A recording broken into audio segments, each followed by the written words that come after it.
BRS working president KTR ఆసక్తికర వ్యాఖ్యలు చేశారు. బీఆర్ఎస్ పార్టీ అత్యంత గడ్డు కాలంలో ఉందన్నారు.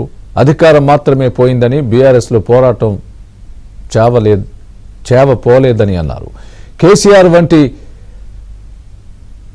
తుంటి ఎముక విరగడం, పార్లమెంట్ ఎన్నికల ముందు కవిత జైలుకు వెళ్లడం వల్ల చాలా ఇబ్బందులు పడ్డామన్నారు. అసెంబ్లీ సమావేశాల్లో అనుసరించాల్సిన వ్యూహంపై కేసీఆర్ దిశానిర్దేశం చేస్తారని అన్నారు. ప్రజా సమస్యలపై ప్రభుత్వాన్ని నిలదీస్తామన్నారు. కాంగ్రెస్ అడ్డగోలు హామీల వల్లే తాము అధికారం కోల్పోయామన్నారు. నిజంగా ఈ సంవత్సరం మనం ఎదుర్కొన్న అత్యంత విషమ సంవత్సరం అని ఎందుకన్నా అంటే, ఒక్కసారి ఆలోచన చేయండి. ఎన్నెన్ని అనుభవాలు, ఎన్నెన్ని ఆటుపోట్లు. శాసనసభ ఎన్నికల్లో అనుకోకుండా మనం ఊహించని విధంగా కాంగ్రెస్ పార్టీ ఇచ్చిన అడ్డగోలు హామీలతోని వారు ప్రజలను కొంత అక్కడ ఇక్కడ మోసం చేసి 420 హామీలు ఇచ్చి 6 గ్యారంటీలని 100 రోజులని రకరకాల మాటలు చెప్పి మొత్తానికి గట్టెక్కినారు. మొత్తానికి మనకంటే 1.8% ఓట్లు ఎక్కువ సాధించినారు. కేవలం 4 లక్షల ఓట్లు, నిజంగా చెప్పాలంటే పోలైన ఓట్లను చూస్తే కేవలం 4 లక్షల ఓట్లు మనకంటే ఎక్కువ వచ్చినాయి. కానీ ప్రజాస్వామ్యంలో ఒక్క ఓటు వచ్చినా వారిదే గెలుపు కాబట్టి వారు గెలిచినారో ప్రభుత్వంలోకి వచ్చినారు. వచ్చిన తర్వాత మనకి వెంటనే మన సారుకు తుంటి ఎముక విరగడం, దాదాపు 3 నెలల పాటు వారు ఆసుపత్రి పాల్గొవడం, ఇదంతా కూడా ఒకవైపు అదొక సవాలు.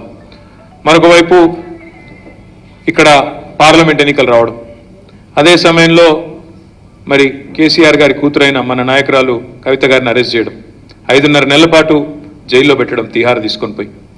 ఇంకోవైపు పార్లమెంట్ ఎన్నికల్లో మనకు ప్రతికూల ఫలితం రావడం, మరొక వైపు మన పార్టీ బ్యానర్ మీద గెలిచిన ఎమ్మెల్యేలు 10 మంది మనని ఇడిచిపెట్టి పోవడం.